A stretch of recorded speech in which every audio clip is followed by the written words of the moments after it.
August 12, 1847. Magnolia Creek Plantation, buried deep in the Mississippi Delta.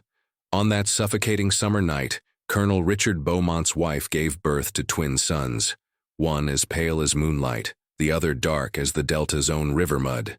Within 72 hours, 4 people would be dead. Within 2 weeks, 17 more would vanish without a trace. The governor ordered the county records from that month sealed, locked away for nearly 93 years. When those documents were finally opened, what they revealed about superfecundation heteropnal, the rare medical phenomenon in which twins are conceived by different fathers, was shocking.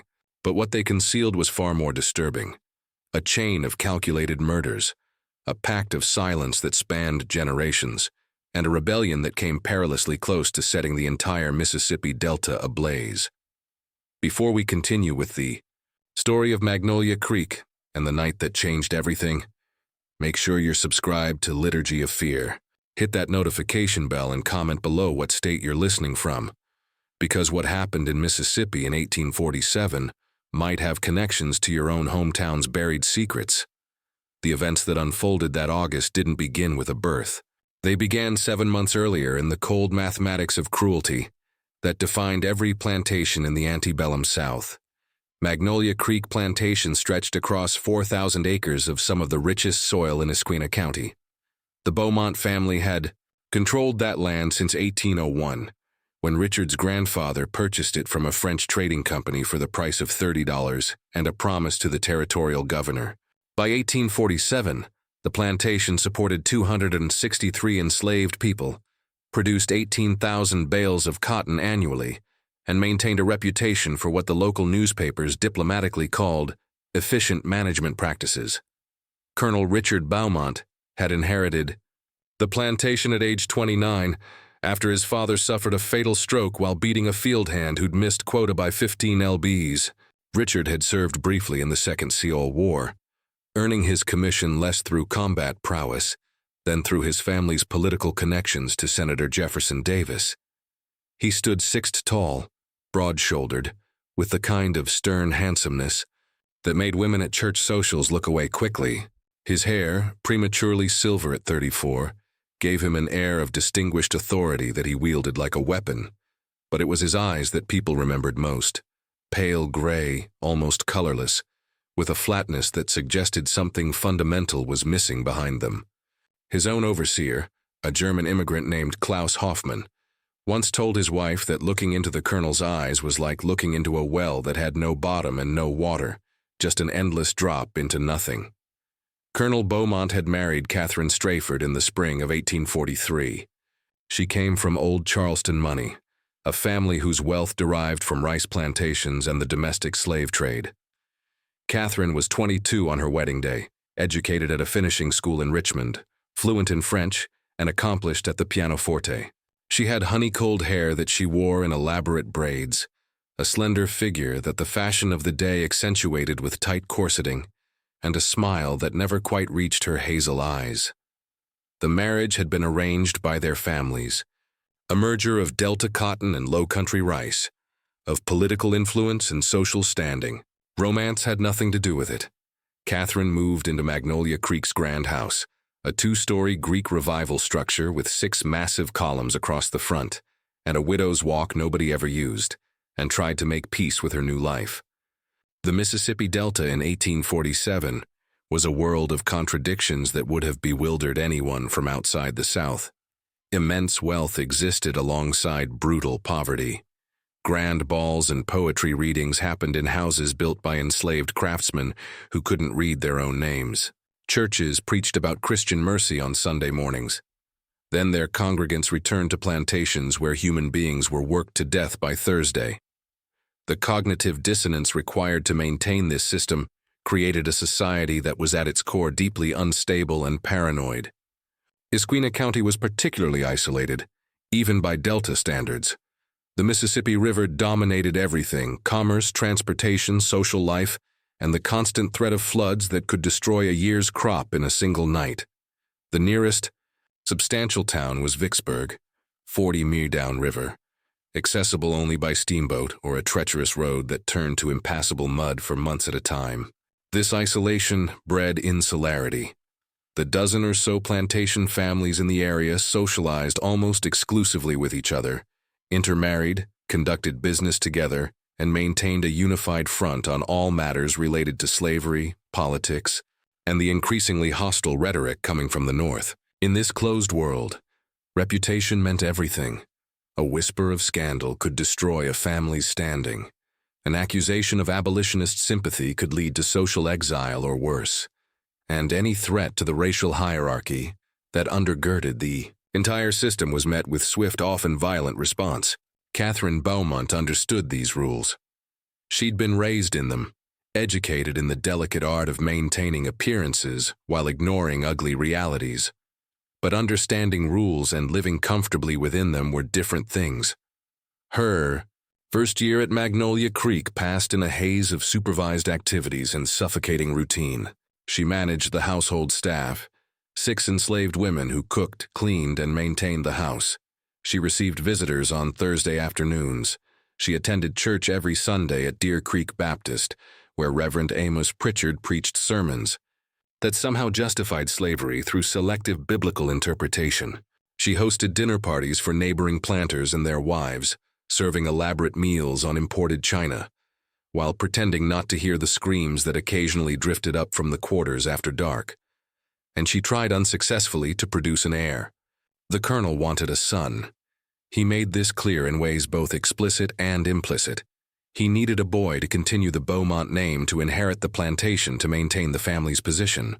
When Catherine failed to conceive during the first 6 months of marriage, he grew impatient. When a year passed with no pregnancy, his impatience curdled into something colder and more dangerous. She finally became pregnant in the summer of 1844. The pregnancy was difficult. Morning sickness that lasted all day, debilitating fatigue, swelling in her legs that made walking painful. But she endured it because she believed a child would soften the colonel, would give their marriage some purpose beyond social obligation and dynastic continuation. She gave birth in March of 1845 to a girl. They named her Margaret after the colonel's mother. The baby was small, born a month premature with a weak cry that worried the midwife. But Catherine loved her immediately with a fierce protectiveness she hadn't known she possessed. For 3 weeks, she barely left the nursery. She nursed Margaret, herself, despite the colonel's insistence that they hire a wet nurse. She rocked her daughter through sleepless nights, sang to her, prayed over her. On April 8, 1845, Catherine woke to find Margaret cold in her cradle. The baby had died during the night. No marks, no signs of distress. The doctor who examined the tiny body said it was crib death, a tragic but not uncommon occurrence with premature infants. Catherine knew different. She'd heard the colonel enter the nursery around 2 in the morning. She'd heard the floorboards creak, heard the cradle rock slightly, heard him leave again. She'd been in that half-awake state that new mothers exist, in listening with one ear always open for their child's cry. But she'd been too exhausted to get up, assuming they appeared together at church and social functions. But the house had become a battlefield, even if only one of them was openly fighting. And then Catherine met Solomon Tutwiler. Solomon was not what anyone expected when they heard the word overseer's driver. The position, a slave appointed to help manage other slaves, essentially a middle tier in the plantation's brutal hierarchy, typically went to large, physically intimidating men who could enforce discipline through force. Solomon was tall, yes, nearly 6'12" FT, but lean rather than bulky, with long fingers more suited to piano keys than whips. But it was precisely his intelligence that made him valuable to Klaus Hoffman and terrifying to the enslaved people of Magnolia Creek. Solomon had been purchased at age 15 from a plantation in South Carolina, part of a lot the colonel acquired in 1838. His previous owner had noted in the bill of sale that the boy could read, a dangerous liability in South Carolina following the Denmark VZY rebellion, but also that he had a talent for understanding complex systems and predicting behavior. The colonel had seen potential in this, not humanitarian potential, but economic potential. A smart slave could be more valuable than 10 strong ones if properly controlled and directed. By 1847, Solomon Tutwiler, at 24 years old, effectively ran the day-to-day operations of Magnolia Creek's enslaved workforce. He reported to Hoffman, who reported to the colonel. But in practice, Solomon made most of the decisions about work assignments, discipline, and logistics. He kept the plantation's records: who produced what, who missed quota, who was sick or pregnant or dead. He could calculate yield predictions, optimal planting patterns, and maintenance schedules. He could also identify exactly which enslaved person was most likely to run, to rebel, or to slow down production, and he knew precisely how to prevent all three. The other slaves hated him with an intensity that went beyond the usual resentment toward drivers. Solomon wasn't just enforcing the system. He understood it, manipulated it, and used it for his own survival. He informed on escape plans before they fully formed. He identified the leaders of any potential resistance and reported them to Hoffman before they could organize. He administered punishments with a clinical efficiency that was somehow worse than rage. He also possessed something unusual for an enslaved person in 1847 Mississippi, a degree of physical freedom. Because of his value to the plantation's operations, Solomon was allowed to move between the main house, the overseer's cottage, the quarters, the fields, and even occasionally to neighboring plantations on the colonel's business. He wore better clothes than other slaves, not fine but serviceable and clean. He ate better food, had his own small room in the quarters, and was never whipped except once early on to establish the colonel's authority. This combination of intelligence, mobility, and perceived collaboration made Solomon the most dangerous person on Magnolia Creek Plantation, but not for the reasons anyone assumed. Catherine first became aware of Solomon in December of 1846, when she'd gone to the quarters to distribute Christmas presents, a paternalistic tradition she'd inherited from her mother-in-law. She'd brought cheap trinkets and extra food rations, playing her part in the elaborate theater of benevolent slavery. The enslaved people had lined up, thanked her with dead eyes, and accepted their gifts with practiced humility. But Solomon had looked at her differently, not with the submission she was used to, and not with the barely concealed hatred she sometimes glimpsed from others. He'd looked at her with recognition, as though he could see past the performance to the desperate, grieving woman underneath, as though he knew about Margaret, about the miscarriage, about the tea. It had lasted only a moment. Then he'd lowered his eyes, thanked her, and moved on. But that moment had cracked something open inside Catherine. She began to notice him after that, his quiet efficiency as he moved through the plantation, the way other slaves fell silent when he approached, the respect, or was it fear, in Hoffman's voice when he spoke to Solomon, the colonel's unusual reliance on this one man who, despite being property, seemed to hold genuine power. In January, she'd orchestrated their first private conversation. She'd requested that someone literate be sent to help her catalog her late mother-in-law's library, a task that required reading titles and organizing books alphabetically. She knew Solomon was the only enslaved person at Magnolia Creek who could read. The colonel had approved the request without suspicion. He believed his wife was simply being practical. Solomon had arrived at the library on a cold Tuesday afternoon. For the first hour, they'd worked in silence. Catherine would hand him books. He would note the titles and authors in careful script, and they would place volumes in alphabetical order on the shelves. Then Catherine had asked, "Did you choose this life?" Solomon had stopped writing, carefully placed his pen down. When he'd finally looked up at her, his expression was unreadable.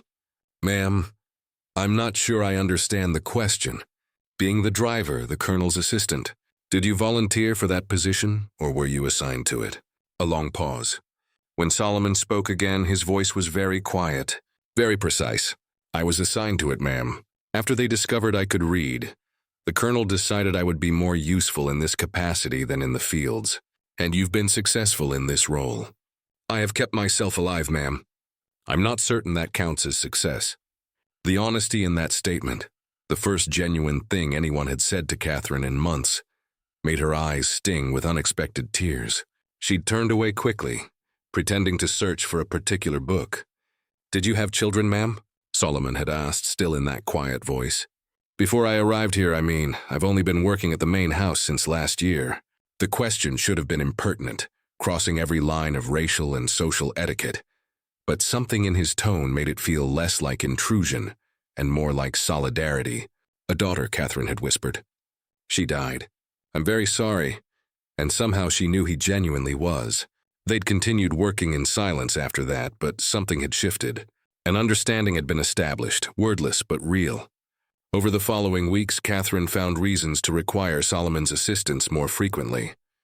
The colonel, distracted by falling cotton prices and political tensions with Mexico, didn't notice or didn't care.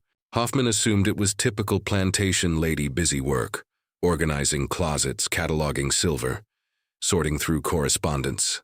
During these sessions, they talked carefully at first, then with increasing candor. Catherine learned that Solomon had been born in Charleston, that his mother had taught him to read in secret before she was sold away when he was 7, that he'd been on 5 different plantations before Magnolia Creek, that he'd survived by being smarter than his owners, by making himself indispensable, by understanding the system better than the people who created it. Solomon learned that Catherine was terrified of her husband, that she believed the colonel had murdered their daughter, that she was trapped in a life she hadn't chosen and couldn't escape. "Why don't you run?"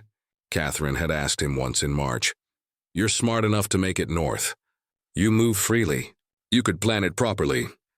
Solomon had smiled, but there was no humor in it. Physician in 1823 included only 3 documented cases, all in Europe.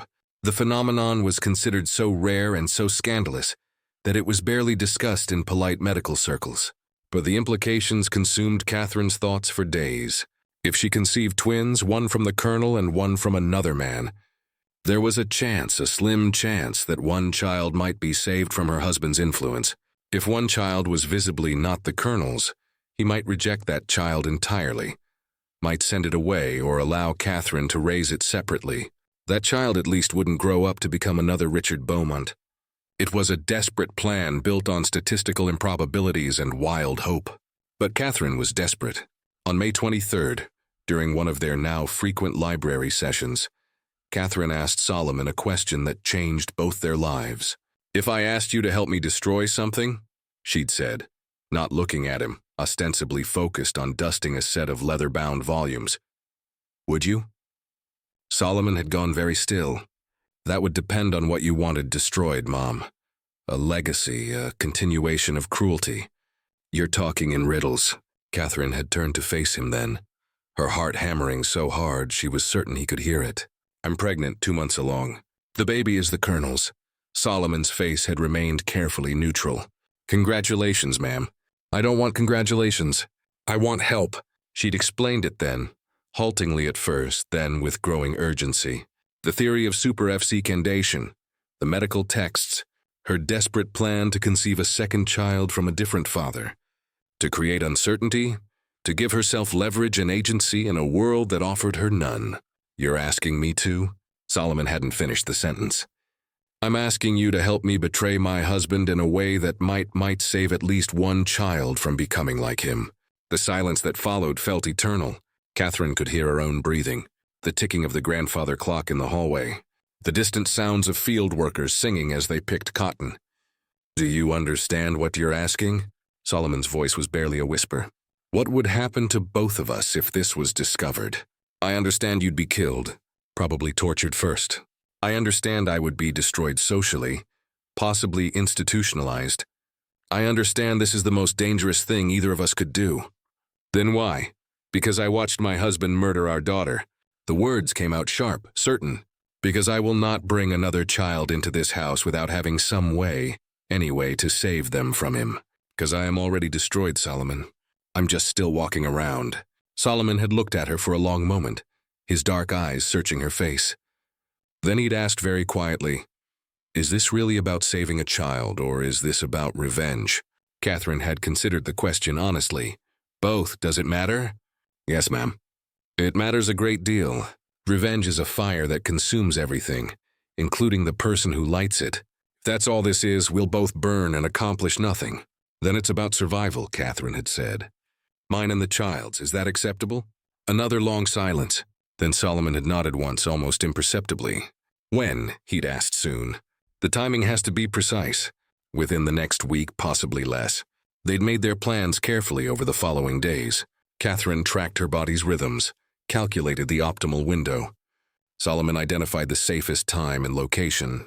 A Wednesday afternoon when the colonel would be in Vicksburg meeting with his banker. When Hoffman would be supervising new field assignments. When the house staff would be occupied with laundry in the quarters behind the main house.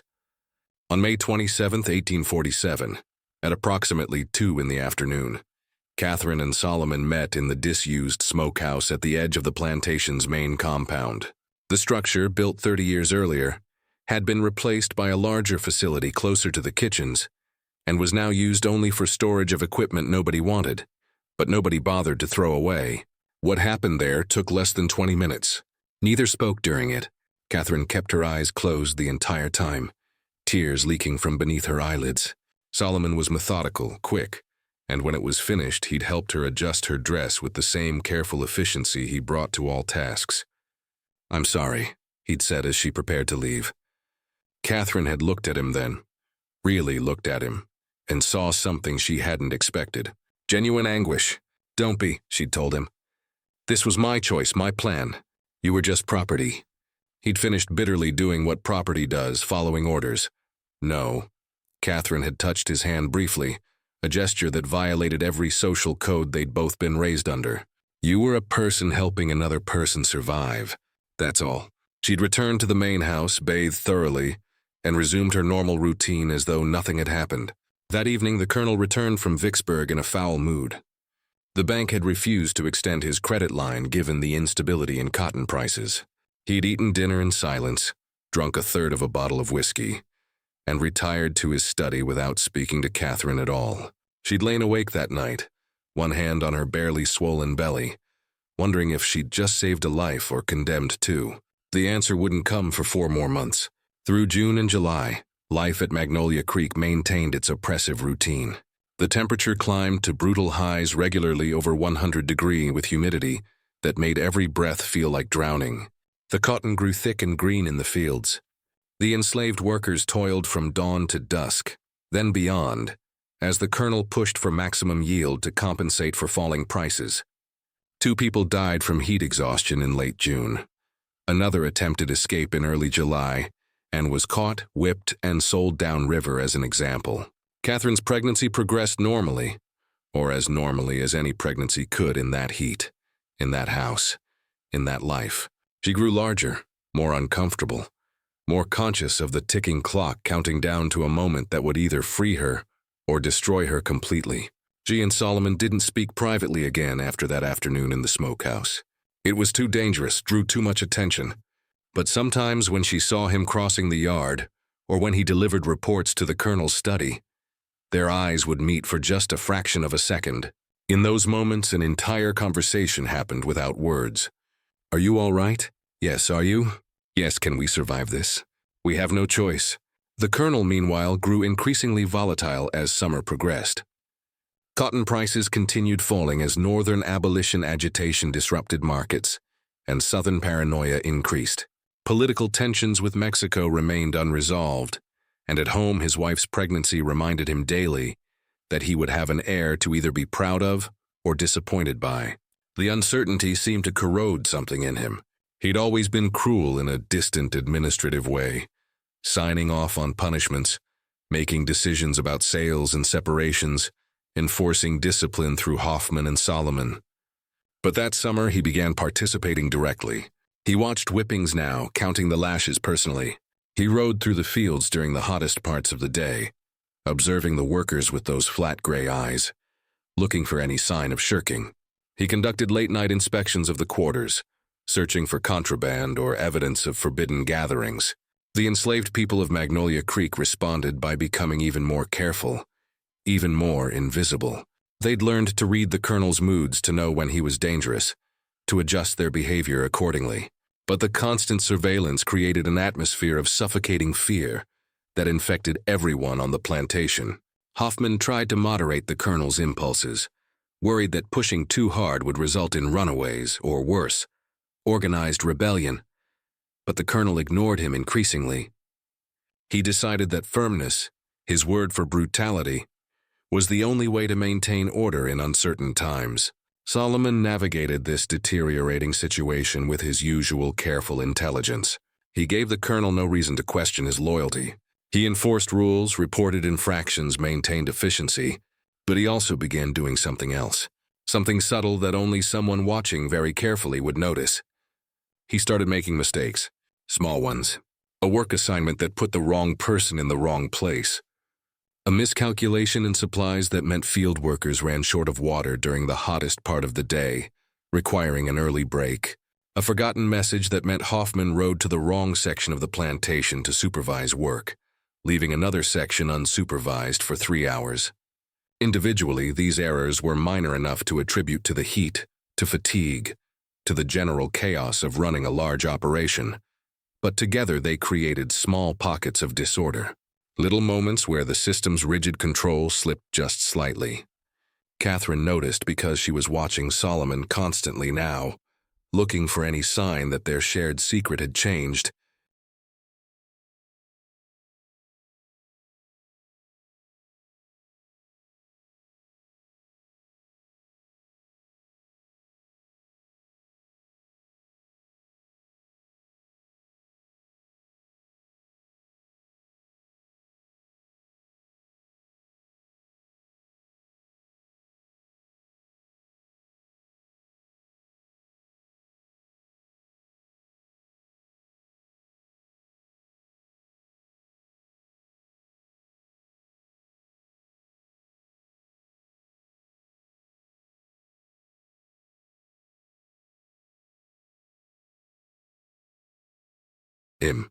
And she realized gradually that he wasn't making mistakes at all. He was creating opportunities. In late July, she'd managed to speak with him briefly when he'd delivered household accounts to the colonel's study, and she'd intercepted him in the hallway. "You're planning something," she'd whispered. "I'm always planning something, Mom. Survival requires constant planning." "That's not what I mean." Solomon had glanced down the hallway, confirming they were alone, then met her eyes with unusual directness. "You're not the only one who wants to see something destroyed. Mrs. Beaumont, you just gave me a reason to accelerate the timeline." "What timeline?" But he'd already turned away, disappearing toward the back of the house before she could press further. The comment haunted her through the following weeks. What had Solomon been planning before she'd approached him? How long had he been preparing? And what did he mean by accelerated timeline? She got part of her answer in early August, just days before the twins would be born. Catherine had developed a habit during the worst heat of afternoon, of sitting on the second-floor balcony that overlooked the quarters and the fields beyond. The colonel didn't object. He assumed she was simply seeking air, and pregnant women were granted certain accommodations. But Catherine wasn't seeking comfort. She was observing. From that vantage point, she could see patterns.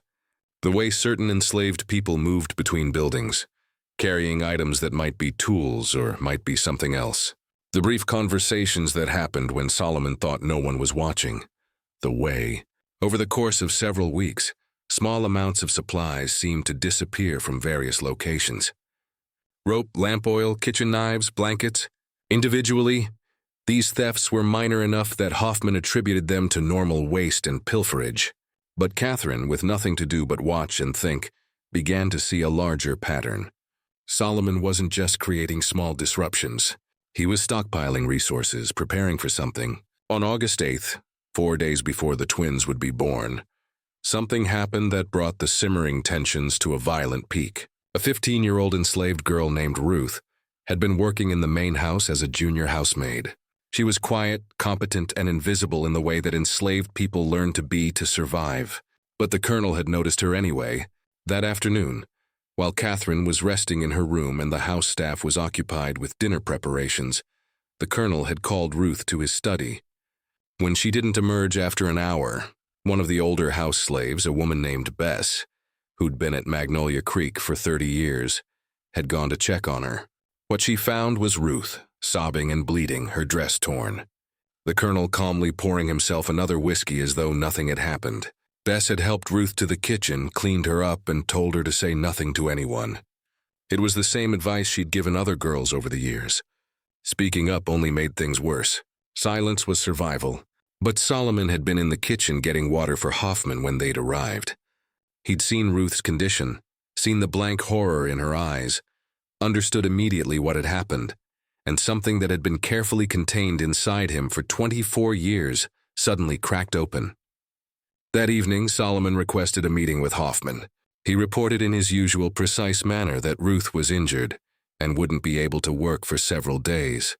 He suggested she be given light duties until she recovered. He showed no emotion, offered no opinion, simply relayed information. But Hoffman, who'd worked with Solomon for 9 years, heard something different in his voice, a flatness that was even flatter than usual, an absence that suggested the presence of something being forcefully suppressed. "Are you all right?" Hoffman had asked, surprising both of them with the question. "Yes, sir. Just tired from the heat." "Solomon, if there's something, there's nothing, sir." "Will that be all?" Hoffman had let him go, but he'd sat alone in his cottage afterward, deeply uneasy. He'd always known Solomon was dangerous in the way that very intelligent people, trapped in impossible situations, are dangerous. But he thought that danger was fully contained, fully controlled. For the first time, he wondered if he'd been wrong. Catherine learned about Ruth the next morning from Bess, who told her in the careful coded language enslaved people used when discussing their owners' crimes. Catherine had felt something cold and final settle in her chest. This was who her husband was. This was what she was protecting her unborn children from. That evening, she'd written a letter to her brother in Charleston, something she'd never done before. As the colonel read all her correspondence, she'd hidden the letter in her sewing basket, unsure if she'd ever be able to send it, but needing to create some record, some evidence, some connection to a world outside Magnolia Creek. The letter read in part, "Dear Thomas, I am writing to inform you that if anything should happen to me during childbirth, you must know that it was not God's will or natural misfortune. I have reason to believe my husband is not a safe person. I cannot explain further in writing, but please know that if I die, it will not have been accidental. Please look after my children if there are any. Please do not let Richard raise them alone. Your loving sister Catherine." She'd sealed the letter and hidden it between the pages of her Bible, a book she knew the colonel would never touch.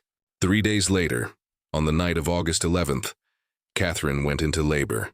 The contractions started just after sunset, a familiar tightening across her belly that she'd felt twice before. Catherine was in the music room pretending to read when the first real pain seized her. She'd gasped, gripping the arm of her chair, and the book had fallen from her hands.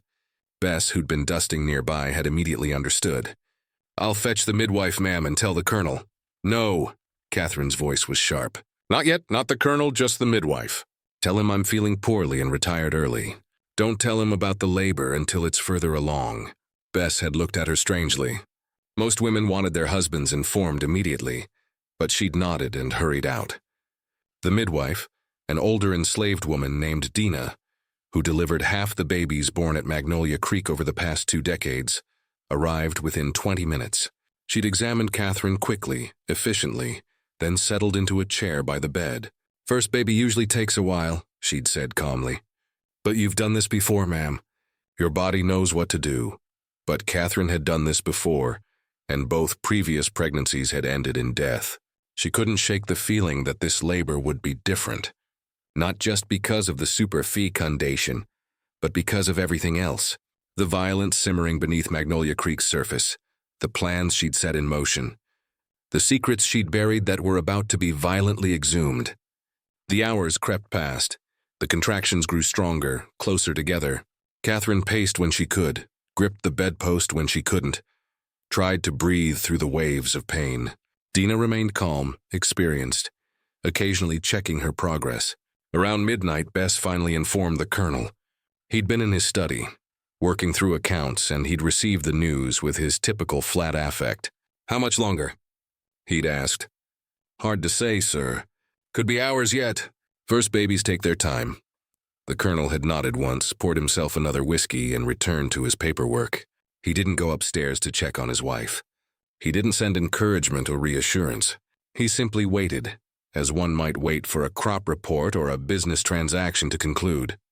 But while the main house focused on Catherine's labor, something else was happening in the quarters. Solomon had been making his rounds as usual, checking that everyone was in their assigned cabins for the night, that no fires burned that shouldn't.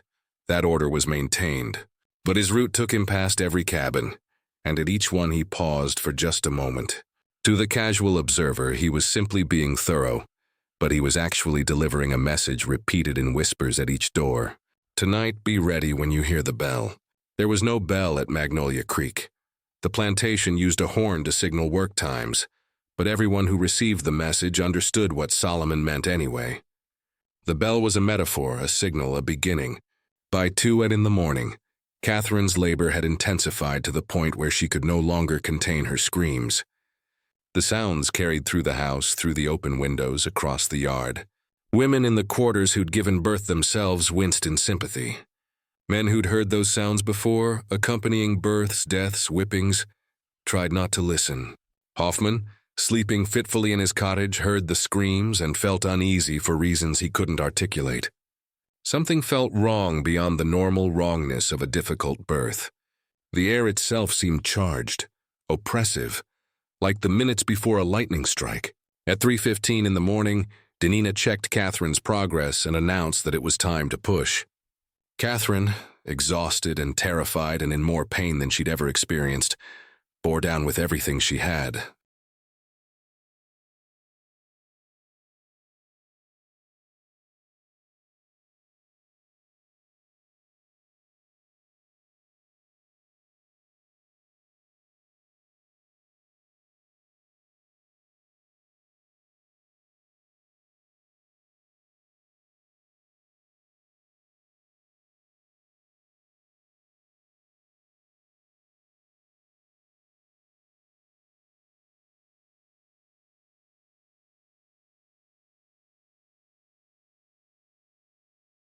The first baby came quickly after that. A boy, small but healthy, crying lustily as Danina cleared his airways and wrapped him in clean linen. Catherine, sweating and trembling, reached for her son with desperate hands. "A boy, ma'am?" Dina said, smiling. "Strong lungs on this one. The colonel will be pleased." But before Catherine could hold him, another contraction seized her, stronger than any before. She cried out, confused. The baby was born. Why was she still in so much pain? Dina's eyes widened. "Ma'am, there's another one. You're carrying twins." The next 10 minutes were a blur of pain and pressure and animal effort. Catherine pushed until she thought she might die from it, until the world narrowed to nothing but her body's overwhelming imperative to expel this second life. The second baby came at 3:47 in the morning. Another boy, slightly larger than the first, also crying, also apparently healthy. But when Danina wiped the blood and fluid from the second infant and saw his skin darker than his brother's, unmistakably darker, her hands froze. Catherine saw the midwife's expression and felt her heart stop. "Let me see him." Danina hesitated, then placed the second baby in Catherine's arms. In the lamplight, the difference was subtle but undeniable. The first twin had pale skin like his father, fine blonde hair, gray eyes. The second twin had darker skin, not black, but coffee-colored caramel dark hair, and eyes that were already showing hints of brown. For a moment, no one spoke. Catherine held both babies, one in each arm, looking from one tiny face to the other. The super foundation had worked. She'd conceived twins from 2 different fathers. The medical impossibility had become medical reality, and now everyone would know. "Ma'am," Danina whispered, her voice shaking. "What have you done?" Before Catherine could answer, the door to her bedroom opened. The colonel stood in the doorway, still fully dressed, whiskey glass in hand. He'd come to see his heir. His eyes went to Catherine first, then to the babies she held. For a long moment his face showed no emotion at all. That terrible flatness that Catherine had learned to fear more than rage. Then he stepped into the room, set his whiskey glass on the dresser with exaggerated care, and approached the bed. "2 sons," Catherine said, her voice barely audible. "Twins." The colonel looked at the first baby, touched his pale cheek with one finger. Then he looked at the second baby, and something happened to his face. Not anger exactly, something colder. A calculation occurring behind those flat gray eyes. "Whose is he?" The colonel's voice was very quiet. "Yours." "They're both don't." The word was sharp as a blade. "Don't insult me, Catherine. I may be many things, but I'm not blind." He leaned closer, examining the second twin with the same detachment he'd used to examine a suspicious cotton bowl. Whose is he? Catherine's mind raced. She'd prepared for this moment, had rehearsed various responses, but now that it was here, all her planned words evaporated. There's a medical condition called superfondation. I know what superfondation is. The colonel straightened, picked up his whiskey glass, drained it. I'm not an uneducated man, Catherine. I know it's possible in theory for twins to have different fathers, but it requires specific conditions. It requires you to have lain with two men within a very short time frame. He paused. So I'll ask you again, whose is he? The silence stretched. Downstairs, the grandfather clock chimed 4 times. Solomon, Catherine finally whispered. Solomon Tutweiler. She'd expected violence, a blow, screaming immediate rage. But the colonel simply nodded as though she'd confirmed something he'd already known. Your driver, Dina breathed, backing toward the door. Lord have mercy, Mom, you laid with Solomon. Get out, the colonel said without looking at the midwife. Tell no one what you saw here. No one, do you understand? Yes, sir.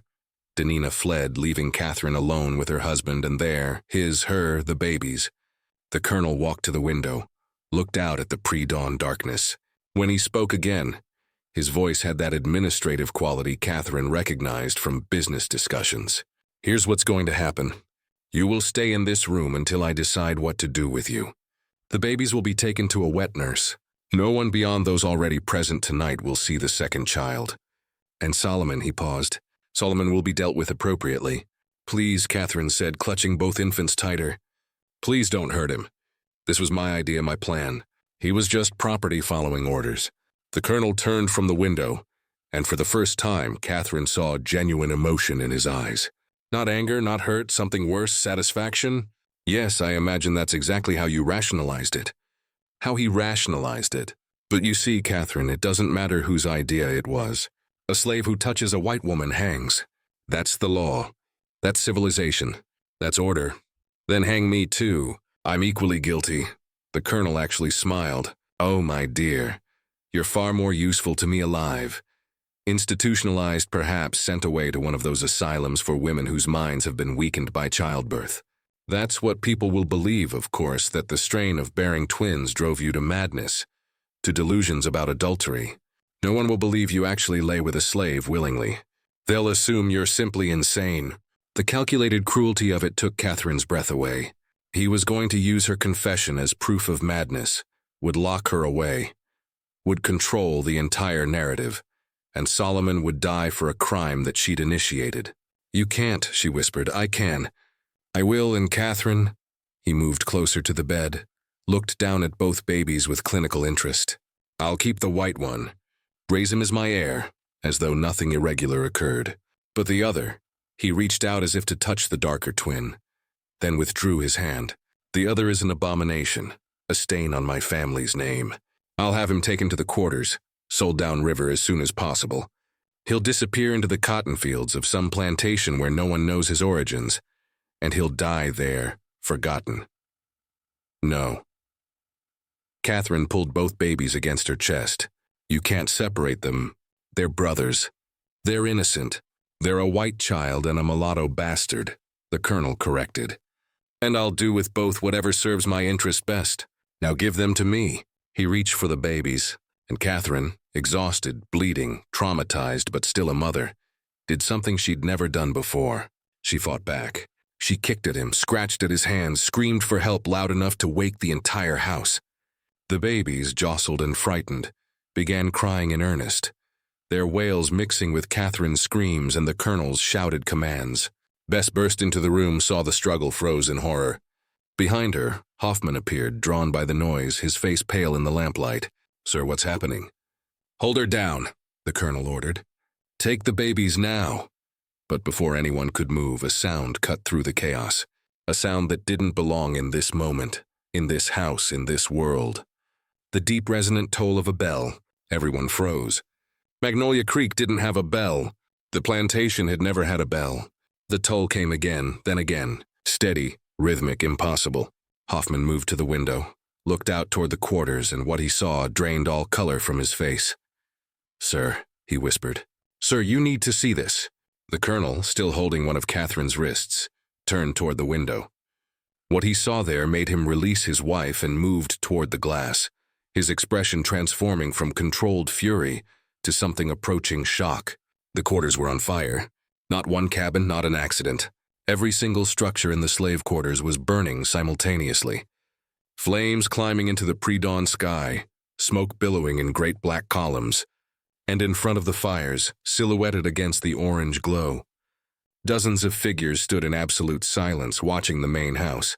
"Dear God," Hoffman breathed, "they're just standing there. They're not running.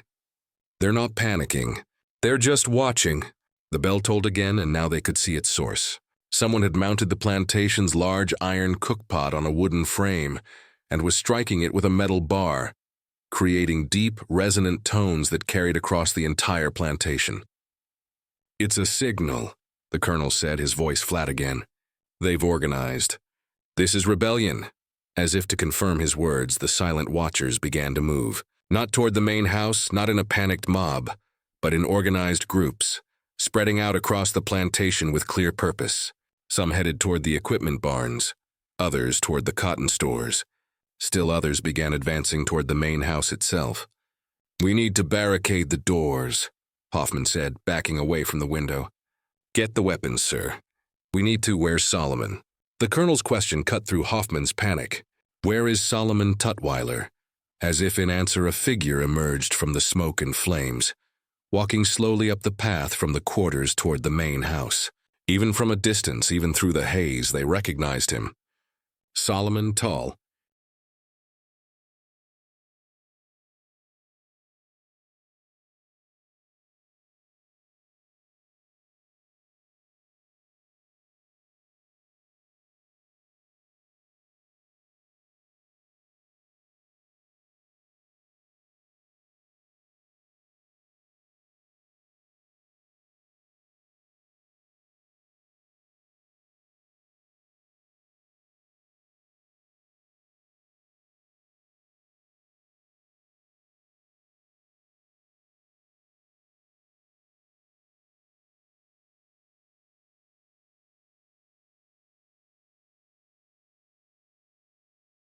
and unhurried, carrying something in his hands. The colonel watched him approach with that calculating expression. He planned this, all of it. The fire, the organization. This is what he's been preparing for. "We need to leave," Hoffman insisted. "Sir, we can't defend against this many." "No." The colonel's voice was ice. "We're not leaving. This is my property, my land, my slaves, and I will not be driven from it." By his words were cut off by the sound of breaking glass downstairs. Voices, footsteps. The rebellion had reached the house. Catherine, still in bed, still holding both babies, felt a strange calm settle over her. This was it. The moment everything converged. Her betrayal, Solomon's long-laid plans, the colonel's cruelty, the system's violence, all of it reaching critical mass simultaneously. Just when we thought we'd seen it all, the horror in Magnolia Creek intensifies. If this story is giving you chills, share this video with a friend who loves dark mysteries. Hit that like button to support our content, and don't forget to subscribe to never miss stories like this. Let's discover together what happens next. The colonel grabbed Hoffman's arm. "Get downstairs. Protect the weapons cabinet. I'll be right behind you." After Hoffman left, the colonel turned back to Catherine. Their eyes met across the room, and in that moment they both understood that everything they'd built, the marriage, the plantation, the carefully maintained facades, was collapsing. "This is your fault," he said quietly. "Your betrayal started this." "No," Catherine replied, surprised by the steadiness in her own voice. "Your cruelty started this years ago with Margaret, with Ruth, with every person you've brutalized. I just gave Solomon a reason to act on a plan he'd been making for years. You created this. I just accelerated it." The colonel stared at her for a long moment, then turned and walked out, closing the door behind him. Catherine heard him lock it from the outside, trapping her in the bedroom with her newborn sons. She was still sitting there, both babies in her arms, when she heard the first gunshot from downstairs. The next hour unfolded like a nightmare rendered in fire and blood, and the breaking of things that had been held rigid for too long. Hoffman had reached the weapons cabinet, a locked cherrywood case in the colonel's study containing 2 rifles, 3 pistols, ammunition, and the leather-bound ledgers that documented every enslaved person ever owned by the Beaumont family. He'd armed himself and taken position at the study door, prepared to defend the house. But the enslaved people of Magnolia Creek didn't attack the house directly. They did something more strategic, more devastating. They locked all the doors from the outside and set fire to the first floor. Solomon had planned this carefully, had studied the house's layout during his months of access, had identified the weak points and the death traps. The main house, like most plantation homes in the Delta, was built almost entirely of wood, cypress beams, pine floors, oak paneling. It would burn fast once the fire really took hold. The flames started in the kitchen where Solomon's people dumped lamp oil across the floor and walls before igniting it. The fire spread to the dining room, the parlor, the colonel's study. Smoke began filling the lower floor almost immediately, thick and black and choking. Hoffman, realizing too late that he trapped himself, tried to shoot his way through the locked study door. The first shot splintered the wood but didn't break the lock. The second shot did, but by then the hallway beyond was already engulfed in flames. He staggered back into the study, coughing, eyes streaming, and made his way to the window. He got it open, prepared to jump to the ground 15 feet below, and found Solomon waiting there. "Don't," Solomon said simply. He held a pistol, one Hoffman recognized as having come from the plantation's own stores, stolen weeks ago in one of those small attributed to pilferage thefts. "You can jump and die quickly, or you can burn and die slowly. But either way, you're dying tonight." Klaus Hoffman, German immigrant man who'd survived poverty and cholera, and the brutal passage to America who'd thought himself practical and realistic about the system he participated in, stared at the man he'd worked beside for 9 years. "I treated you fairly," he said, and actually believed it. Solomon's expression didn't change. "You treated me like I was intelligent property instead of stupid property. That's not fairness, Klaus. That's just a different kind of exploitation. So this is justice murder." "No," Solomon said quietly. "This is survival. You just happened to be in the way." The smoke drove Hoffman back from the window. Through the haze, he saw Solomon turn and walk away, leaving him to his choice of deaths. Hoffman chose the fire. It seemed faster than the fall, and died in the colonel's study, surrounded by account books that documented the buying and selling of human beings as though they were livestock. The colonel himself had moved more intelligently. When the smoke began filling the first floor, he'd immediately gone upstairs to the second level, which was slower to burn. He'd broken the lock on Catherine's door, his own lock, his own cage for her, and entered to find her still sitting in bed, calm as death, both babies quiet in her arms. "We need to leave," he said. "Now? How?" Catherine asked. "You locked the doors. Your own people set this fire. Where exactly are we supposed to go?" The colonel moved to the window, evaluated the drop to the ground. Too far with an injured wife and 2 infants. He looked toward the widow's walk, the decorative balcony on the roof that no one ever used. If they could get up there, they could potentially climb down the main columns. "Can you walk?" he asked. "I don't know. Probably not far. Then I'll carry you and the babies." Catherine laughed a sound with no humor in it. "Now you want to save us both babies, even the one you called an abomination." "They're my property," the colonel said flatly. "All 3 of you. I don't surrender property to slaves. Now move." But Catherine didn't move. She looked at her husband, really looked at him, perhaps for the first time with complete clarity, and made a decision. No. The colonel turned from the window, shock registering on his face. "What did you say?" I said, "No, I'm not going with you. I'm not letting you take these babies and raise them in your image or sell them or destroy them. I'm done, Richard. I've been dead inside this house for years. The only difference now is that the house is burning too. You're hysterical. The childbirth, the trauma. I'm clear-headed for the first time in my life." Catherine stood shakily, both babies secure in her arms. "I'm going to walk out of this house and I'm going to find Solomon. And I'm going to trust him with my sons' lives, more than I've ever trusted you." The colonel's face transformed then, the flat effect finally cracking to reveal the rage beneath. "You'd trust a slave over your own husband. You'd condemn your sons to lives as what?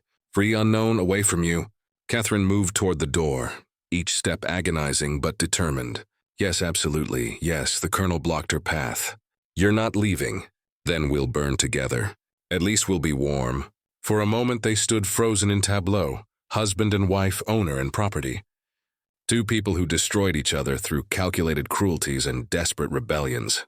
The smoke was creeping up the stairs now, visible through the open door. The heat was becoming unbearable. The house groaned around them, timber beginning to fail. Then the colonel did something Catherine had never seen him do before. He stepped aside. "Go," he said quietly, "take them. But know this, Catherine, if you survive this night, if you escape with my property, I will spend the rest of my life hunting you. I will use every resource, every connection, every legal mechanism to find—" Catherine, meanwhile, had made it down the stairs through a combination of adrenaline, maternal desperation, and sheer bloody-minded determination. The first floor was an inferno, but there was a narrow path through the flames where a door had been knocked off its hinges, creating a draft that kept the fire momentarily at bay. She stumbled through it, both babies screaming now from heat and smoke, and emerged into the pre-dawn air. She collapsed immediately, unable to take another step, both arms locked around her son's, and found Solomon kneeling beside her. "I didn't think you'd make it out," he said quietly. He wasn't looking at her face. He was looking at the babies, both of them, with an expression she couldn't read. "Are you going to kill me?" Catherine asked. The question seemed reasonable given the circumstances. "No," Solomon said. "I'm going to help you escape, but we need to move quickly. The other planters will have seen the fire by now. People will be coming." He helped her stand, supported her weight as they moved away from the burning house toward the tree-line. Behind them, Magnolia Creek's main house collapsed inward with a sound like God-breaking kindling, sending sparks spiraling into the lightning sky. They'd made it perhaps 50 yards when Catherine's legs gave out completely. She sat heavily on the ground, still clutching both babies, leaving a trail of blood behind her. "I can't," she gasped. "I'm sorry. I can't go any further." Solomon looked back toward the plantation, calculating. Then he made a decision. "Give me one," he said. "What?" "Give me one of the babies. I'll take him north to freedom. You take the other. Go to your family in Charleston. If we split up, if we separate the twins, there's a better chance that at least one survives. If we stay together, we all die when they catch us." Catherine looked down at the two tiny faces in her arms. The pale one, the dark one, the colonel's son and Solomon's son. Brothers who would never know each other if she agreed to this. "Which one?" she whispered. "That's your choice. I'll take whichever one you give me." The impossible decision, the choice no mother should have to make. But Catherine understood the logic, understood that Solomon was offering the only real chance either child had at survival. Slowly, carefully, she handed him the darker twin. Solomon's biological son, the child whose existence had started this entire catastrophe. "His name is Thomas," she said, "after my brother. Promise me you'll remember that. Promise me he'll know he was named for someone. I promise." Solomon took the baby with surprising gentleness, cradled him against his chest. "What about the other one?" Catherine looked down at the pale baby in her arms. The colonel's heir. The child who was supposed to continue the Beaumont legacy. "James," she said. "I'll call him James." Solomon nodded once, then turned and melted into the forest without another word. Catherine never saw him again. She sat there for another minute alone with James, listening to the sounds of Magnolia Creek destroying itself.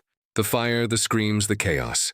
Then she forced herself to stand one more time and began walking south toward the river, toward Charleston, toward some impossible future. She made it approximately 2 miles before a search party from the neighboring plantation found her. By then, she'd passed out from blood loss, but James was still alive, still crying, still demanding his mother's attention with the insistent voice of all newborns. The official story, as recorded in county documents and newspaper accounts from August 1847, went like this. Magnolia Creek Plantation experienced a catastrophic fire of suspicious origin on the night of August 11th. Colonel Richard Beaumont perished attempting to save valuable documents from the flames. His wife, Catherine Beaumont, survived along with one infant son, James Beaumont, born that same evening. Approximately 263 enslaved people took advantage of the chaos to attempt escape. Most were recaptured within the week and sold downriver to plantations in Louisiana and Texas. The ringleaders were never definitively identified, though several suspects were hanged as examples. Mrs. Catherine Beaumont, traumatized by the events and weakened by childbirth, was committed to the care of her family in Charleston, and later transferred to a private sanitarium for treatment of nervous exhaustion and hysteria. That was the official story. But like most official stories in the antebellum South, it was built on convenient lies and strategic omissions. The truth was messier, darker, and far more complicated. Catherine did return to Charleston, but not as a broken woman requiring institutionalization. Her brother Thomas, upon reading the letter she'd hidden in her Bible, a letter miraculously recovered from the ruins by a house slave who'd saved it deliberately, understood exactly what had happened at Magnolia Creek. He used his family's connections to ensure that Catherine was placed in a sanitarium that was actually a discreet boarding house for women escaping impossible situations. She lived there quietly under an assumed name for 2 years, raising James away from public scrutiny. The baby thrived. He grew into a healthy, intelligent child who knew nothing of his father's cruelty or his mother's desperate choices. Catherine told him when he was old enough to ask that his father had died heroically, trying to save others from a fire. It was close enough to a truth to salve her conscience. In 1849, Catherine remarried, a modest merchant from Savannah, who asked few questions about her past and treated James as his own son. They had 3 more children together, and Catherine lived to see them all reach adulthood.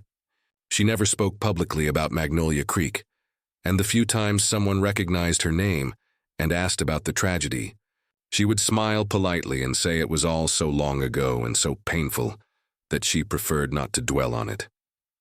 But privately in journals she kept hidden until her death in 1891. Catherine wrote extensively about that night, about Solomon, about the choice she'd made to separate her sons, about the guilt that haunted her every day, not for betraying the colonel, but for not being brave enough to keep both babies to somehow save them both. She wrote, "I tell myself I did the only thing possible, that splitting them up gave each boy a chance at life they wouldn't have had together.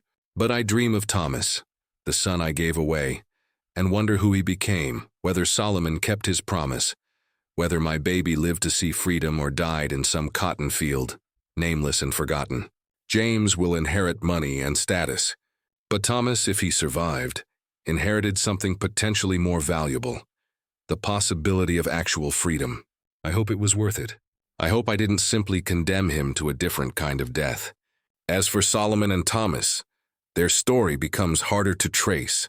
In the chaos of the Magnolia Creek fire, approximately 47 enslaved people successfully escaped and were never recaptured. This was an unusually high number, suggesting that Solomon's planning and organization had been far more extensive than anyone realized.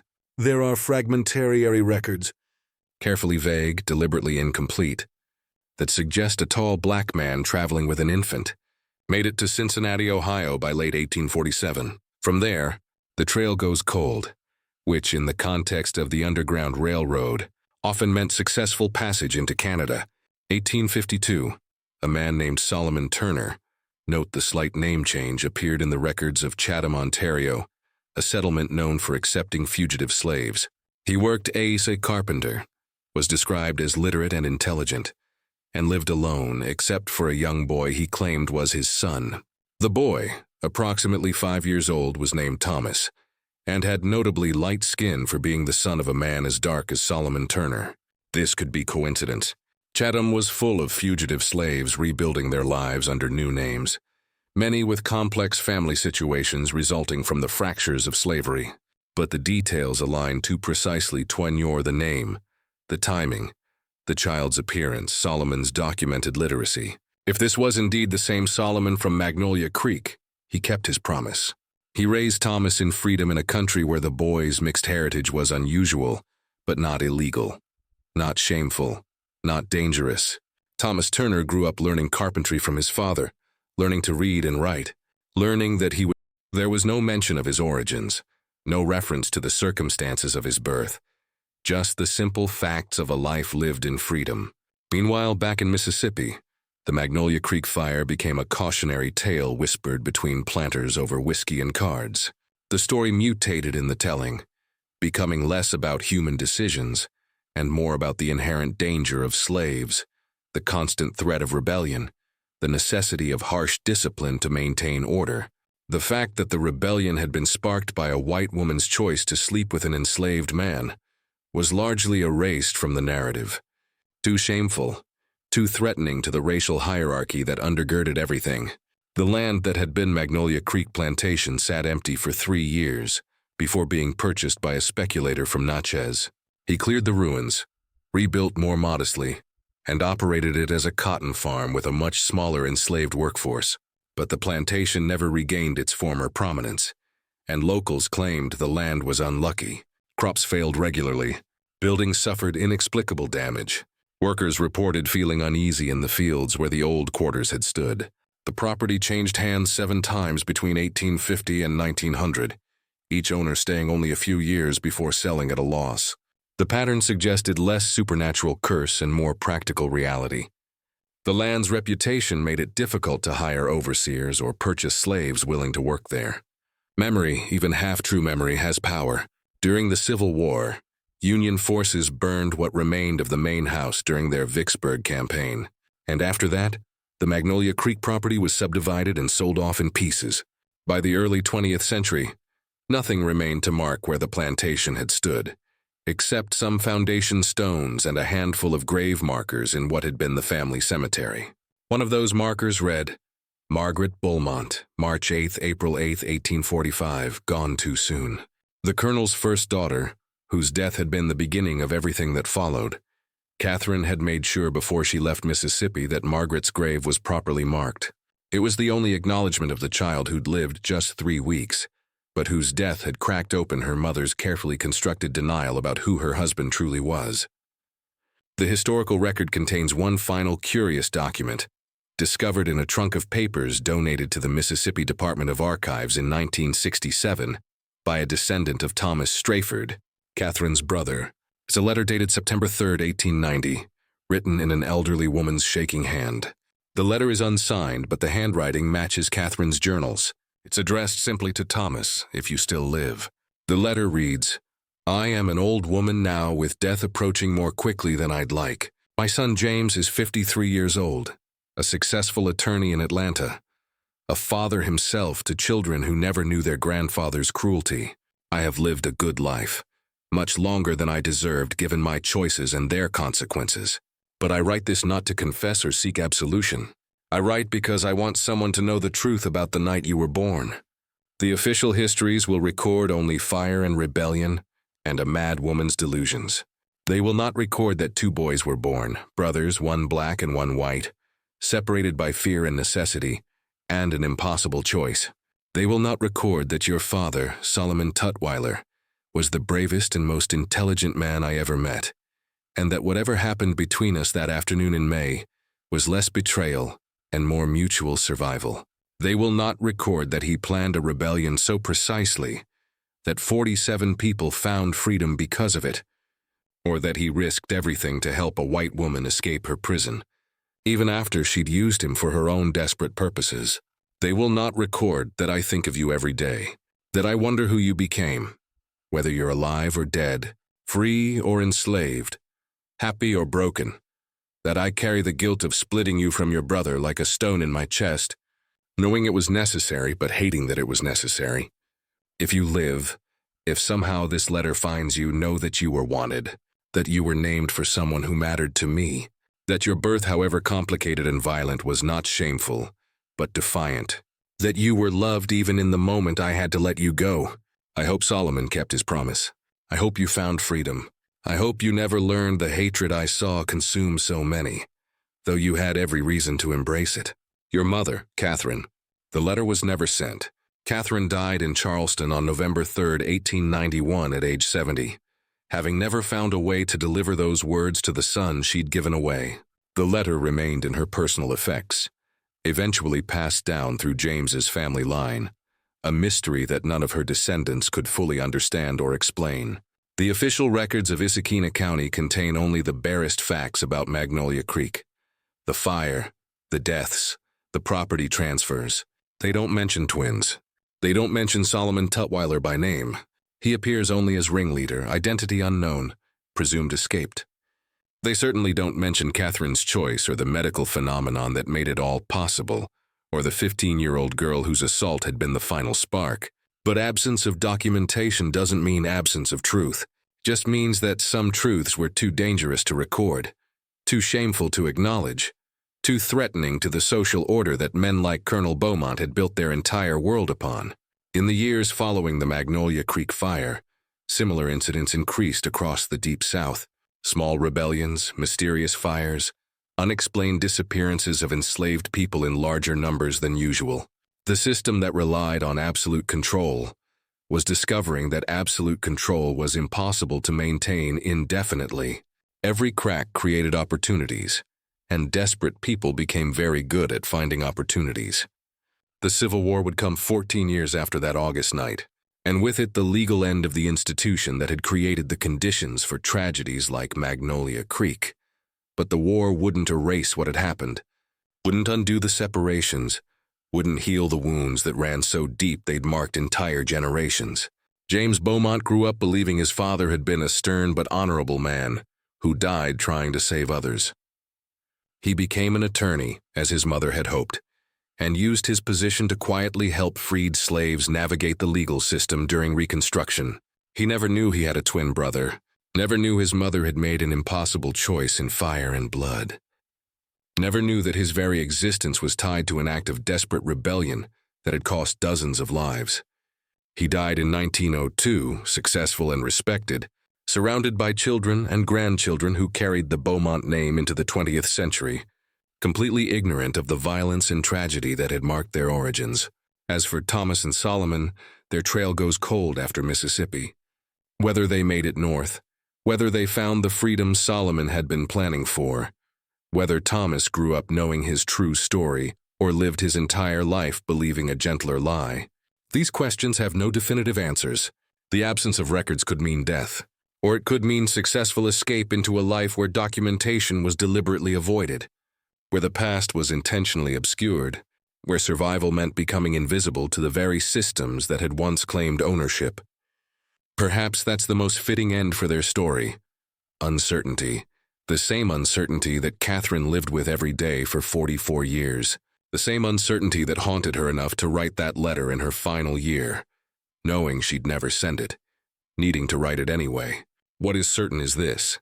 On August 12, 1847, in a small corner of Mississippi, the systems of power and control that seemed absolute proved to be fragile. A woman made a choice that destroyed her marriage and her social position, but possibly saved her children. Soil was cursed, that crops grew poorly there, that animals refused to graze in certain fields. More likely, the land simply carried too much memory, too much pain soaked into the soil, too many ghosts, not supernatural ones, but the weight of history, of violence, of choices made and lives destroyed. Some places hold on to their past like that, refusing to let it go, insisting that those who come after acknowledge what happened there.